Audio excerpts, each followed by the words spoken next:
রাশিয়ার সঙ্গে বহু আগে থেকেই দা-কুমড়ো সম্পর্ক যুক্তরাষ্ট্রের। এরই জেরে রাশিয়া ইউক্রেন সংঘাতে সবসময় কিয়েভের পাশে থেকেছে ওয়াশিংটন। পশ্চিমা জোট ন্যাটোর পাশাপাশি বাইডেন প্রশাসনও দিয়ে এসেছে আর্থিক ও সামরিক সহায়তা।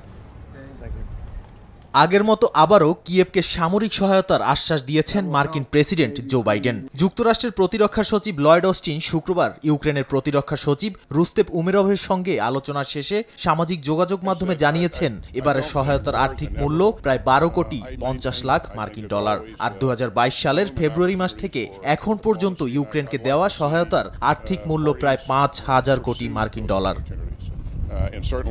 এর আগে ইউক্রেনের জন্য যুক্তরাষ্ট্রের সরবরাহ করা সামরিক সহায়তার প্যাকেজ হাতে পাওয়ার পর এই মাস থেকেই হামলার গতি বাড়ায় ইউক্রেনীয় বাহিনী। মাসের শুরুতেই রাশিয়ার পশ্চিমাঞ্চলীয় কুর্স্কে আক্রমণ শুরু করে ইউক্রেন। একই সঙ্গে কুর্স্কে রুশ বাহিনীকেও আঘাত হানে। ভলোদিমির জেলেনস্কি বলেছেন, ইউক্রেনের সুমি অঞ্চলে রুশ হামলা ঠেকাতেই তারা রাশিয়ার কুর্স্কে অভিযান চালিয়েছেন। স্বাধীনতা দিবসের ভাষণে যুদ্ধ নিয়ে তিনি বলেন, রাশিয়া ইউক্রেনকে ধ্বংস করতে চেয়েছিল, কিন্তু যুদ্ধ এখন তার নিজ ঘরে ফিরেছে।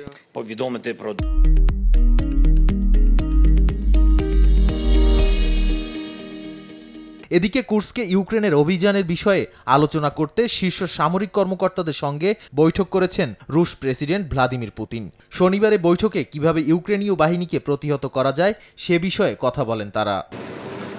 রাশিয়া ও ইউক্রেন শনিবার নিজ নিজ দেশ থেকে 115 জন করে মোট 230 জন যুদ্ধবন্দী বিনিময় করেছে। রাশিয়ার কুর্স্ক অঞ্চলে কিয়েভ হামলা শুরু করার ঠিক 2 সপ্তাহ পর প্রথমবার এ বন্দী বিনিময় হলো। আর বন্দী বিনিময় মধ্যস্থতা করেছে সংযুক্ত আরব আমিরাত।